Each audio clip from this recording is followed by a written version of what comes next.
यूं तो हमारी धरती पर शिकारी जानवरों की कोई कमी नहीं है, लेकिन इस लिस्ट में लेपर्ड अपनी स्पेशल जगह रखता है। और ऐसा हो भी क्यों ना, आखिर कैट फैमिली से बिलोंग करने वाले जानवरों में से एक लेपर्ड अपनी हंटिंग स्किल्स के लिए फेमस जो है। चलिए आज के इस वीडियो में इन लेपर्ड्स की खासियतें जानते हैं। साथ ही हम ये भी देखेंगे कि लेपर्ड और स्नो लेपर्ड में क्या अंतर होता है, दोनों में से कौन ज्यादा ताकतवर होता है, और आखिर क्या होगा अगर ये दोनों बीस्ट आपस में भिड़ जाएं तो। इन सारे सवालों का जवाब तलाशने के लिए बस आप इस वीडियो के अंत तक बने रहिए। Know about leopard and snow leopard. जंगल की दुनिया में टाइगर, लायन और चीता कुछ ऐसे शिकारी नाम हैं जिनका दबदबा हमेशा कायम रहता है। जंगल के हर कोने में बेखौफ घूमने की बात हो या बड़े से बड़े शिकार को ललकारने की, लायन और टाइगर जैसे प्रेडेटर्स के लिए ये कोई बड़ी बात नहीं। मगर लेपर्ड भी इनसे किसी तरह कम नहीं होता। ये एक नॉकटर्नल प्रेडेटर है जो अंधेरा होते ही शिकार की तलाश में निकल पड़ता है। खासकर यंग लेपर्ड्स की बात करें तो ये सॉलिटरी और टेरिटोरियल होते हैं जो अपने इलाके में दूसरे को बर्दाश्त नहीं कर सकते। इसी वजह से ये अपने यूरिन की मदद से और पेड़ों को स्क्रैच करके अपनी टेरिटरी को मार्क करते रहते हैं। हाँ, ये सिर्फ मीटिंग के दौरान ही साथ में देखे जा सकते हैं। वहीं मदर लेपर्ड्स के साथ भी कब्स ज्यादा दिनों तक नहीं रहते। बताया जाता है कि लगभग 22 महीनों के बाद जब कब्स अपने दम पर गुजारा करने लायक हो जाते हैं तो माँ से अलग हो जाते हैं और खुद की नई टेरिटरी तलाशने में जुट जाते हैं। लगभग ऐसा ही स्नो लेपर्ड के बारे में भी कहा जाता है। जिस तरह से कॉमन लेपर्ड्स जंगल में पेड़ों पर स्क्रैच कर टेरिटरी को मार्क करते हैं, वही स्नो लेपर्ड्स रॉक पर स्क्रैच कर बाउंड्री बनाते हैं। आप में से शायद कम लोगों को ही इसकी जानकारी होगी कि स्नो लेपर्ड सनसेट और सनराइज के दौरान ज्यादा एक्टिव देखे जाते हैं। क्या आप जानते हैं कि अपने शिकारी अंदाज की वजह से स्नो लेपर्ड को माउंटेन घोस्ट भी कहा जाता है? इतना ही नहीं, स्नो लेपर्ड को इस प्लैनेट की सबसे मिस्टीरियस स्पीशीज में से एक भी माना जाता है। सचमुच ये क्रिएचर तो वाकई में अमेजिंग है। स्नो लेपर्ड और लेपर्ड के बीच सिमिलैरिटी के बीच कई सारी डिफरेंसेस भी देखने को मिलती है। खासकर अपने डिफरेंट हैबिटेट्स की वजह से भी इनमें काफी अलग फीचर्स पाए जाते हैं।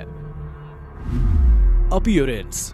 यहाँ हम बात कर रहे हैं लेपर्ड और स्नो लेपर्ड के बारे में, तो हमें खास ख्याल रखना चाहिए कि इन दोनों के अपीयरेंसेस में फर्क को समझने में हम गलती ना करें, क्योंकि इनकी अपीयरेंस में बहुत थोड़ा डिफरेंस देखने को मिलता है।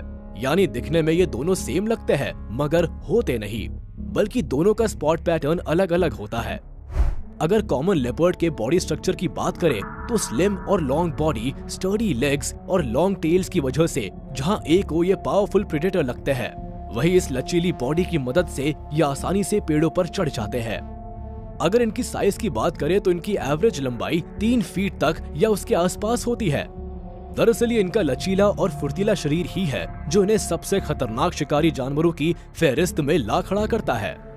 अब अगर स्नो लेपर्ड की बात की जाए तो ये लंबाई में कॉमन लेपर्ड से थोड़े छोटे होते हैं, लेकिन सिर्फ इस आधार पर आप स्नो लेपर्ड को कम समझने की भूल ना करें। वजन के मामले में ये 40 से 60 किलो तक हो सकते हैं, लेकिन अगर इनके अपीयरेंस के बारे में बात हो और फर के बारे में बात ना की जाए तो ये नाइंसाफी होगी, क्योंकि व्हाइट टोन फर की वजह से जहां ये दिखने में खूबसूरत लगते हैं, वही इनके सर्वाइवल में भी ये काफी इम्पोर्टेंट रोल प्ले करते हैं।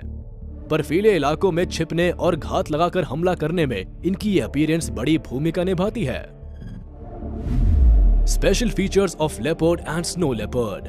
जैसा कि हम बात कर रहे थे लेपर्ड के कलर पैटर्न के बारे में, तो आइए देख लेते हैं कि ये लेपर्ड के लिए इतना इम्पोर्टेंट क्यों होता है। दरअसल कॉमन लेपर्ड को अगर आप देखेंगे तो इसका कलर पैटर्न इसके हैबिटेट से काफी मैच करता है। फिर चाहे आप स्नो लेपर्ड की बात ही क्यों ना करें, दोनों का कलर पैटर्न कैमोफ्लेज के लिए सूटेबल माना जाता है। इनके शरीर पर पाई जाने वाली डार्क मार्किंग्स इन्हें कैट फैमिली के दूसरे मेंबर से अलग बनाती है। एक्चुअली ब्लैक स्पॉट को नजदीक से देखने पर ऐसा लगता है मानो इनके पूरे शरीर पर किसी ने रोज की डिजाइन का टैटू बनाया हो। वही स्नो लेपर्ड के पास मौजूद व्हाइट फर इन्हें अमेजिंग लुक देने के साथ साथ विंटर में हार्श कोल्ड से बचाने में भी काफी मदद करता है। यही वजह है कि माउंटेन एरिया में भी ये आसानी से सरवाइव कर पाते हैं। यहाँ खास तौर से ध्यान देने की जरूरत है कि जिस तरह से वाइल्ड लेपर्ड अपने एरियाज में कैमोफ्लेज करने की काबिलियत रखते हैं, ठीक वैसे ही कुदरत ने स्नो लेपर्ड को भी ये खासियत दी है।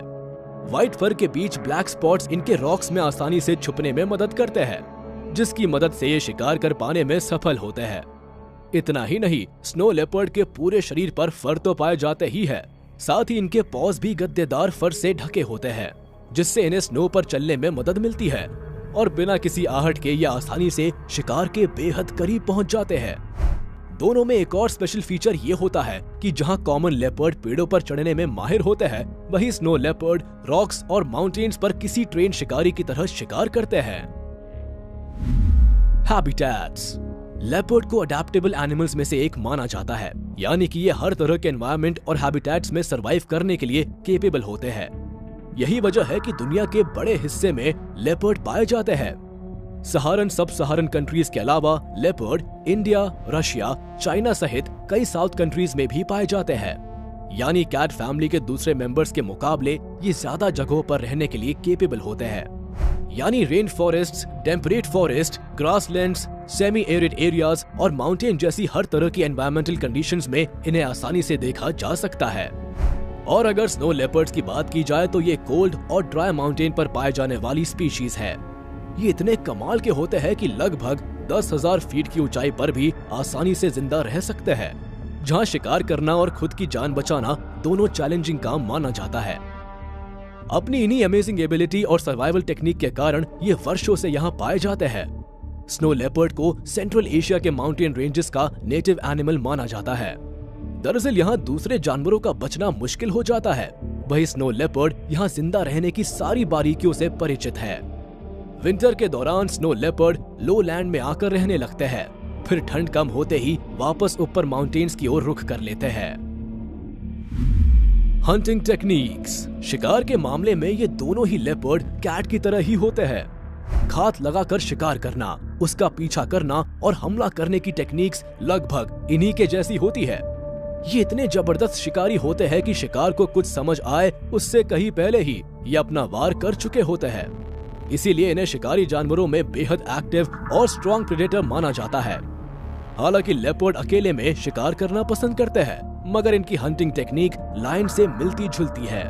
लेपर्ड्स भी अपने शिकार को तब तक दबोच कर रखता है जब तक उसकी सांसें ना थम जाए।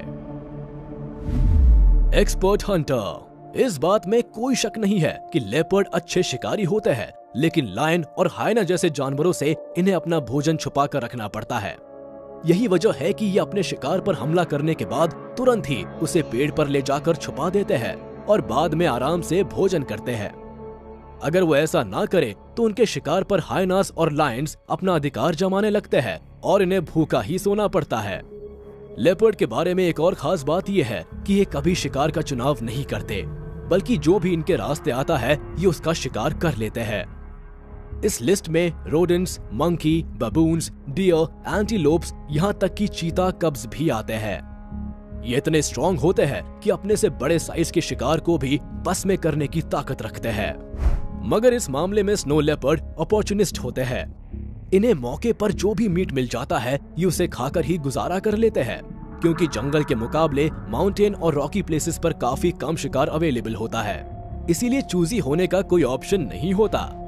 साथ ही स्नो लेपर्ड्स को एनिमल्स की दुनिया में ग्रेट एथलीट्स माना जाता है, क्योंकि रॉकी माउंटेन्स पर स्नो लेपर्ड्स काफी दूर तक छलांग लगा सकते हैं। घात लगाकर शिकार करना इनकी हंटिंग स्किल्स का सबसे गहरा राज है। ये तब तक शिकार पर हमला नहीं करते जब तक ये श्योर नहीं हो जाते। Fight between leopard and snow leopard.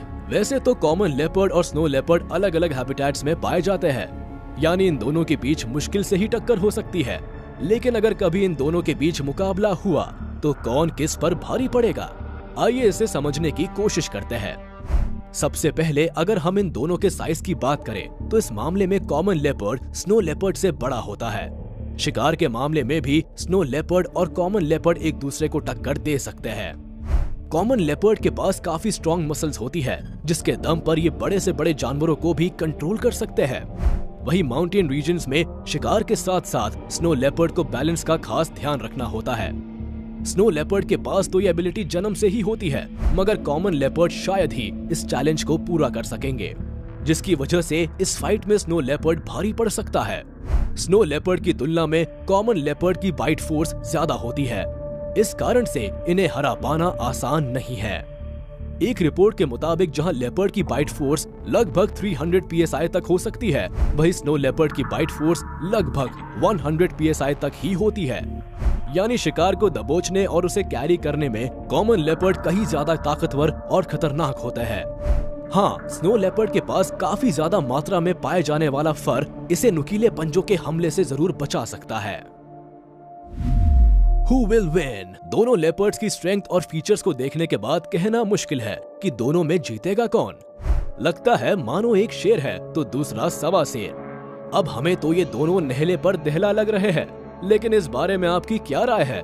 आपको क्या लगता है कि अगर दोनों के बीच मुकाबला होता है तो कौन किस पर भारी पड़ेगा? या आप हमें कमेंट बॉक्स में बताना मत भूलिएगा। अगर आपको ये वीडियो पसंद आया हो तो इसे लाइक और शेयर जरूर कर दें। अगर अभी तक आपने हमारे चैनल को सब्सक्राइब नहीं किया है तो इसे जल्दी से सब्सक्राइब कर ले। ऐसे ही मजेदार वीडियोस देखने के लिए बेल आइकन को जरूर प्रेस कर दे ताकि हमारी सभी नोटिफिकेशंस आप तक सबसे पहले पहुंच सके। फिलहाल के लिए इतना ही। जल्दी हाजिर होंगे कुछ नए और अमेजिंग वीडियोस के साथ। तब तक आप वाइल्ड ग्रेविटी देखते रहिए और शेयर करते रहिए।